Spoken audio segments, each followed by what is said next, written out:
I'm now joined by Zeina Majdalani. She joins us from Beirut. She is a former parliamentary candidate who ran in May's election in the country.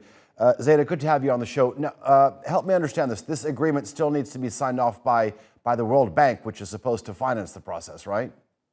Yes, of course. And currently, it's like every signature to the World Bank is being verified, and it's being requested for reforms where no reforms is being done in our country, and no sign of wanting to do it. So we're totally in the dark for that. So this deal is not a no strings attached type deal. I mean, what type of reforms are the World Bank and U.S. looking for?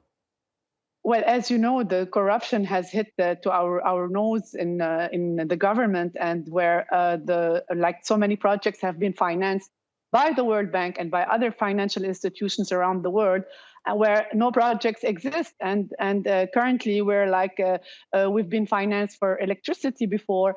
We have debts over $45 billion on electricity, and we don't have 1 hour of electricity a day. We either rely on generators or on solar power, which people are privately installing in their homes. But for people who cannot afford the solar energy or any type of clean energy, they are sitting in the dark. You say sitting in the dark. Most Lebanese today actually only get about 2 hours of power a day. A lot of them rely on private generators, and this is actually powered by oil. This is a gas deal. How do you actually, I mean, this deal may or not materialize in the near future. So how does the country address its immediate needs? Exactly, and just please allow me to tell you this also. When you say oil, and as you know, we have problem with our currency that is totally going against the dollar. That is.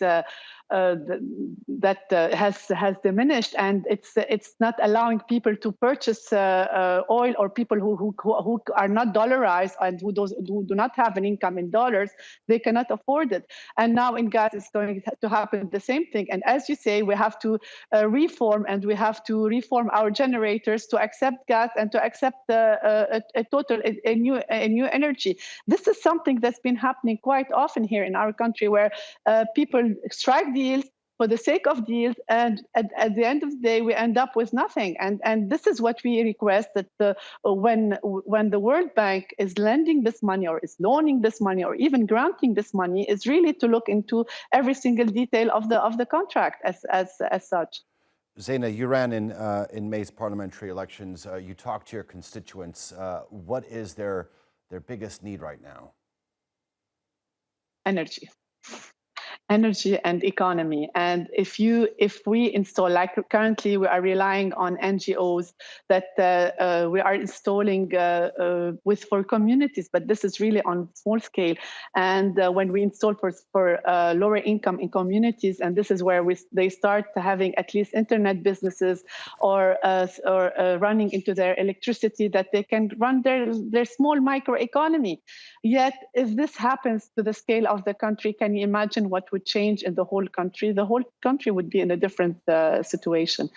We have 300 days of sunshine. We have winds. We have rainfall. Not only rainfall, we have like waterfalls. Our geography in the country is totally suitable for any type of clean energy. So there's no reason why the government does not pass this legislation law, and there's no excuse for not giving incentives to businesses to start off this energy, which we are, as I said, we are doing it on a private basis, but only for those people who can afford it. Well, unfortunately. There's the answer. I mean, we hope that lawmakers in your country are listening. Zeina Majdalani, thank you very much for joining us here on TRT World. I do appreciate your analysis.